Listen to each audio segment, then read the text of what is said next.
साडीच्या सगळ्यात सोप्या तर घड्या बघितल्या जेणेकरून ब्लाऊज आणि साडी आपल्याला दोन्ही मिळेल, पण जर ब्लाऊज पॅडेड असेल तर मग साडी आणि ब्लाऊज एकत्र कसं ठेवायचं जेणेकरून आपला पॅडेड ब्लाऊज खराब होणार नाही आणि साडी आणि ब्लाऊज आपल्याला एकत्र मिळतील. तर अशा पद्धतीने आपल्याला 4 फोल्डमध्ये साडी करून घ्यायची आहे. त्यानंतर आपल्याला 2 फोल्ड करायचे आहेत एकावरती एक, जेणेकरून काय होतं आपले जे काही पदर आहे आतल्या साईडला व्यवस्थित राहतो आणि चुरगळत नाही. अशा पद्धतीने 2 फोल्ड केलेत आणि एकावरती एक छान रचून घेतलेत ते आणि हाताने ना प्रेस करायचे जेणेकरून कुठेही चुरगळणार नाही.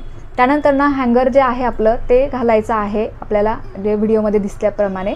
त्यानंतर खालची साईड आहे ती हँगरच्या आतून घ्यायची आहे आणि एक स्क्वेअर तयार करायचा आहे तिथे आपल्याला जेणेकरून साडी व्यवस्थित चोपून राहते. आणि अशा पद्धतीने बघू शकता खालीवरती पदर झाले नाही पाहिजेत जेणेकरून आपलं जे काही साडी आहे ना ती व्यवस्थित राहील.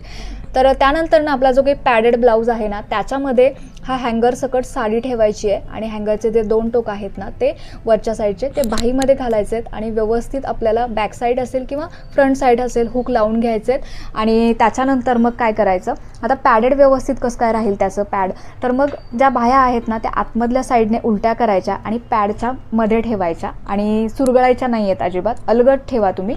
आणि अशा पद्धतीने ना आपला ब्लाऊज आणि साडी पॅडेड जरी ब्लाऊज असेल कितीही डिझायनर ब्लाऊज असेल साडीसुद्धा डिझायनर असेल ना तरीसुद्धा या पद्धतीने ना एक नंबर आपलं साडी राहते. आणि हे तुम्ही हँगरला किंवा बॉक्समध्ये व्यवस्थित ठेवू शकता. चला तर व्हिडिओ आवडला असेल तर तसं कमेंट करून सांगा मला आणि व्हिडिओ जास्तीत जास्त आपल्या मैत्रिणींसोबत शेअर करा आणि नवीन असाल तर फॉलो करायला अजिबात विसरू नका.